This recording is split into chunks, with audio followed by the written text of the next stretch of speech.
સ્વાધ્યાય 12.2 નો પ્રશ્ન 6. 15 સેન્ટીમીટર ત્રિજ્યાવાળા વર્તુળની જીવા કેન્દ્ર આગળ 60 અંશનો ખૂણો આંતરે છે. તેને અનુરૂપ લઘુવૃત્તખંડ અને ગુરુવૃત્તખંડનું ક્ષેત્રફળ શોધો.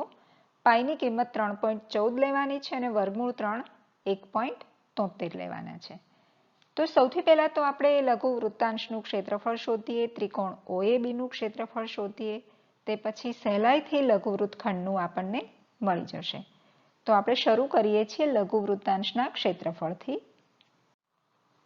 સૂત્ર લખ્યું, કિંમત મૂકીએ. થીટાની કિંમત છે 60 છેદમાં 360 ગુણ્યા પાઈની કિંમત લેવાની છે 3.14 એટલે કે 314 સોયાંશ. આર છે 15 તો 15 ગુણ્યા 15 આર વર્ગ છે એટલે છેદ ઉડશે અહીંયા 6 થી 3 દુ 6 3 પંચા 15 અહીંયા 2 થી છેદ ઉડશે 157 ગુણ્યા 5 ગુણ્યા 15 કરીએ તો આપણને મળશે 11,775 છેદમાં 100 એટલે કે 117.75 સેન્ટીમીટર સ્ક્વેર આપણને લઘુવૃત્તાંશનું ક્ષેત્રફળ મળ્યું. હવે આપણે મેળવીએ ત્રિકોણ OABનું ક્ષેત્રફળ. ત્રિકોણ OABનું ક્ષેત્રફળ બરાબર આગળ આપણે વાત થયેલી આગળના જ દાખલામાં તેમ આ ત્રિકોણ છે તે સમબાજુ છે એટલે તેના ક્ષેત્રફળનું વર્ગમૂળમાં 3/4 એ સ્ક્વેર સૂત્ર થશે. કિંમત મૂકીએ. વર્ગમૂળ 3ની કિંમત આપણે 1.73 લેવાની છે એટલે કે 1.73 ડિવાઇડેડ બાય 4 ગુણ્યા 15 ગુણ્યા 15. છેદ ઉડતા નથી તો આપણે ગુણાકાર કરવો પડશે. 1.73 ગુણ્યા 15 ગુણ્યા 15 એટલે 225 બરાબર ગુણાકાર આવશે 389.25 ના છેદમાં 4. 1.73 ગુણ્યા 225 કરીને બે આંકડા પછી આપણે પોઈન્ટ કાપ્યો તો 389.25 છેદમાં 4 આવ્યા. હવે આને આપણે 4 વડે ભાગી દઈએ તો આપણને મળશે 9 ચોક 36, 2 રહેશે 7 ચોક 28, 97.3125 સેન્ટીમીટર સ્ક્વેર. લઘુવૃત્તખંડનું ક્ષેત્રફળ મેળવવા માટેનું સૂત્ર લખી લઈએ. હવે સૂત્રમાં કિંમત મૂકીએ. લઘુવૃત્તાંશનું ક્ષેત્રફળ આપણે મેળવ્યું 117.75 ઓછા ત્રિકોણ OABનું મેળવ્યું 97.3125. આ બંનેની આપણે બાદબાકી કરીએ તો આપણને મળે છે 20.4375 સેન્ટીમીટર સ્ક્વેર. આ મળ્યું આપણને લઘુવૃત્તખંડનું ક્ષેત્રફળ 20.4375 સેન્ટીમીટર સ્ક્વેર, જે આપણો પહેલો જવાબ છે. હવે આપણે મેળવવાનું છે ગુરુવૃત્તખંડનું. તો તે માટે વર્તુળનું શોધીએ અને વર્તુળના ક્ષેત્રફળમાંથી લઘુવૃત્તખંડનું બાદ કરીએ એટલે ગુરુવૃત્તખંડનું મળી જશે. મેળવીએ. સૂત્રમાં કિંમત મૂકીએ. પાઈ એટલે 3.14 એટલે કે 314 સોયાંશ.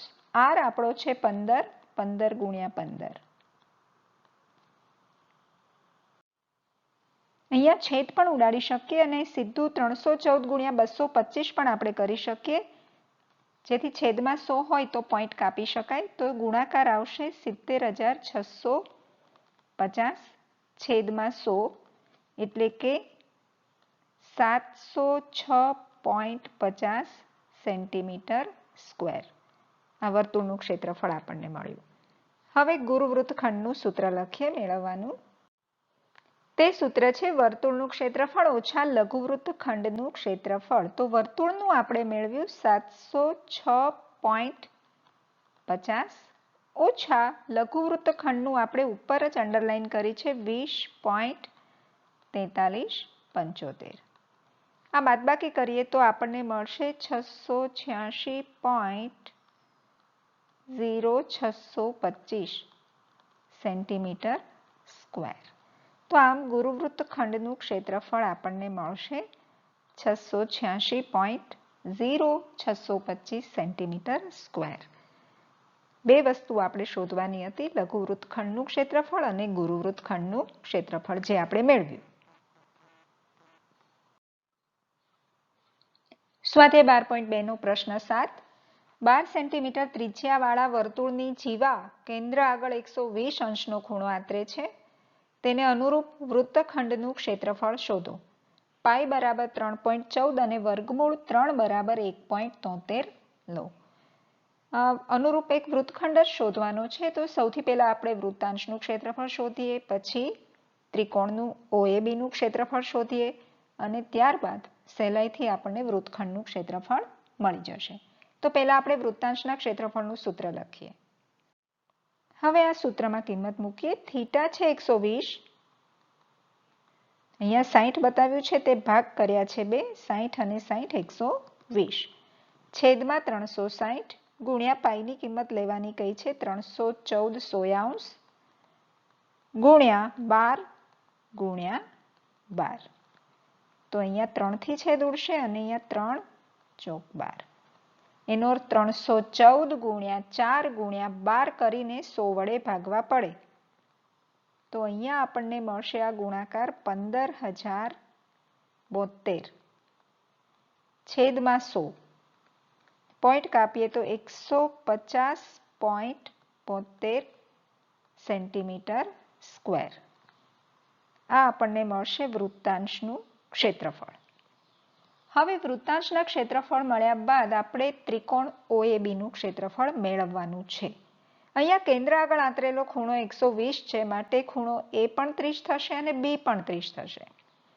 તો આપણે જો કોઈ રીતે ત્રિકોણ OMAનું ક્ષેત્રફળ મેળવીએ તો તેનાથી બમણું ત્રિકોણ OABનું થાય, અથવા વેધ OM પણ મેળવીએ અને AB પણ મેળવીએ તો 1/2 પાયો ગુણ્યા વેધ, તે રીતે પણ આપણને ક્ષેત્રફળ મળે. તો આપણે સૌથી પહેલા તો કાટકોણ ત્રિકોણ OMAમાં sin 30 એટલે ત્રિકોણમિતિનો આપણે ઉપયોગ કરીએ છીએ. તો આપણે લખી લઈએ. sin 30 નું સૂત્ર છે સામેની બાજુ છેદમાં કર્ણ. સામેની બાજુ છે OM અને કર્ણ છે OA. sin 30 એટલે 1/2. OM આપણે શોધવું છે અને OA છે 12, ત્રિજ્યા 12 છે, માટે OM બરાબર 6 સેન્ટીમીટર થશે. એટલે કે આકૃતિમાં આપણે લખી દઈએ, OMની કિંમત આવી 6 સેન્ટીમીટર. હવે આગળ જઈએ, પાયથાગોરસ વાપરીએ ત્રિકોણ OMAમાં. આપણને મળશે AM નો વર્ગ, આપણે AM જોઈએ છે તો AM નો વર્ગ બરાબર OA નો વર્ગ ઓછા OM નો વર્ગ. ત્રિજ્યા આપણી પાસે છે 12, 12 નો વર્ગ ઓછા OM આપણે હમણાં શોધ્યા 6 નો વર્ગ. એટલે કે 144 માંથી 36 આપણે બાદ કરવા પડશે. પરિણામે મળશે આપણને 108. આ કિંમત મળી AM નો વર્ગ.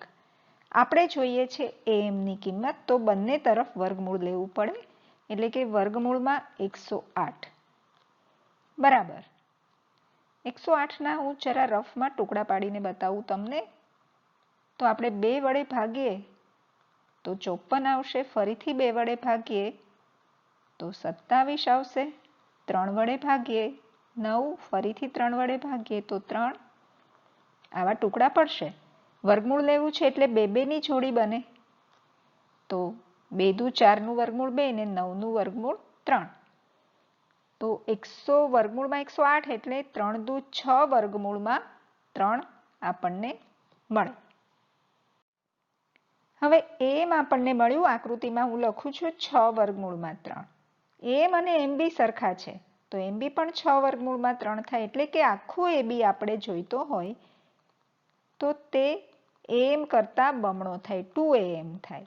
એટલે કે 2/6 વર્ગમૂળમાં 3 બરાબર 12 વર્ગમૂળમાં 3 AB ની કિંમત આપણને મળે. તો પાયો AB મળી ગયો, વેધ OM મળી ગયો, તો સહેલાઈથી ત્રિકોણ OAB નું ક્ષેત્રફળ આપણે મેળવી શકીએ. તો આપણે લખીએ ત્રિકોણ OAB નું ક્ષેત્રફળ બરાબર, ત્રિકોણની નિશાની કરો તો પણ ભલે, OAB સીધું લખો તો પણ ચાલે, 1/2 ગુણ્યા પાયો ગુણ્યા વેધ બરાબર 1/2 ગુણ્યા પાયો આપણે મેળવ્યો 12 વર્ગમૂળમાં 3, વેધ આપણે મેળવ્યો છે 6. છેદ ઉડશે 2 તેરી 6, 12 તેરી 36 વર્ગમૂળમાં 3. વર્ગમૂળ 3 ની કિંમત મૂકી દઈએ, આપણને આપી છે 36 કૌંસમાં 1.73. 36 ને 1.73 થી ગુણીએ તો આપણને મળે 62.28 સેન્ટીમીટર સ્ક્વેર. તો ત્રિકોણ OAB નું ક્ષેત્રફળ મળ્યું 62.28 સેન્ટીમીટર સ્ક્વેર. હવે વૃત્તખંડના ક્ષેત્રફળનું સૂત્ર લખી લઈએ. સૂત્ર છે વૃત્તાંશનું ક્ષેત્રફળ ઓછા ત્રિકોણ OAB નું ક્ષેત્રફળ. વૃત્તાંશનું ક્ષેત્રફળ આપણે મેળવ્યું છે 150.72. લાલ પેનથી અંડરલાઈન કરેલી છે, ડાબી બાજુ જુઓ 150.72 ઓછા હમણાં જ મેળવ્યું ત્રિકોણ OAB નું 62.28. બાદબાકી કરીએ તો આપણને મળશે 88.44 સેન્ટીમીટર સ્ક્વેર. તો આ રીતે માગેલ વૃત્તખંડનું ક્ષેત્રફળ મળશે 88.44 સેન્ટીમીટર સ્ક્વેર. સ્વાધ્યાય 12.2 નો પ્રશ્ન 8. 15 મીટર બાજુવાળા ચોરસ આકારના ઘાસના ખેતરના એક ખૂણે ઘોડાને 5 મીટર લાંબા દોરડાથી ખીલા સાથે બાંધેલો છે. પહેલું શોધવાનું છે ઘોડો ખેતરના જેટલા ભાગમાં ચરી શકે તેનું ક્ષેત્રફળ શોધો. એટલે કે ઘોડાને દોરડું 5 મીટર લાંબુ બાંધેલું હોય ત્યારે તે ચોરસ ખેતરના કેટલા ભાગમાં ચરી શકે. જે આકૃતિમાં આપણે બતાવ્યું છે કે 5 મીટર લાંબુ દોરડું હોય તો જે ગ્રીન લાઈન કરી છે એટલા ભાગમાં તે ચરી શકે. બીજું આપણે શોધવાનું છે કે 5 મીટરને બદલે જો દોરડું 10 મીટર લાંબુ કરી દઈએ તો ચરવાના ક્ષેત્રફળમાં થતો વધારો શોધો. તો સૌથી પહેલા આપણે 5 મીટર વાળો શોધીએ, ત્યારબાદ 10 મીટર લાંબુ દોરડું હોય તો ચરવાના ક્ષેત્રફળમાં થતો વધારો પછી શોધીએ. તો પહેલા જ્યારે આપણે 5 મીટર વાળું શોધવું હોય નંબર 1, ત્યારે આપણો થીટા તો ખ્યાલ જ છે કે ચોરસ મેદાન છે માટે થીટા થશે 90 અંશ અને R1 લઈએ આપણે, શરૂઆતમાં R લઈએ, પછી 10 મીટર લાંબુ કરશું ત્યારે R2 લઈશું તો 5 મીટર. R થશે R1 5 મીટર. વૃત્તાંશનું ક્ષેત્રફળનું સૂત્ર લખી લઈએ. સૂત્રમાં કિંમત મૂકીએ, થીટા 90 છેદમાં 360 ગુણ્યા પાઈની કિંમત 3.14 ગઈ છે એટલે 314 સોયાંશ ગુણ્યા R છે 5 મીટર લેવાની છે એટલે 5 ગુણ્યા 5. R1 છે, સોરી R1 કહ્યું છે આપણે એને, R પણ કહી શકાય, પહેલામાં R1 કહેત. ઓકે ચાલો, તો અહીંયા 9 ચોક 36, 0 0 કેન્સલ કર્યા પછી આમ પણ જોઈએ તો આ વર્તુળનો ચોથો ભાગ જ છે એટલે 1/4 પાઈ R સ્ક્વેર પણ સૂત્ર લખી શકાય. અહીંયા પણ 5 ગુણ્યા 5 25 ચોક 100, 157 દુ 314 ને 2 દુ 4. તો એનો અર્થ આપણી પાસે સાદુરૂપ આપતા આપણને મળ્યું 157 ના છેદમાં 4 દુ 8. 157 ભાગ્યા 8 કરીએ તો આપણને મળશે 19.625 મીટર સ્ક્વેર.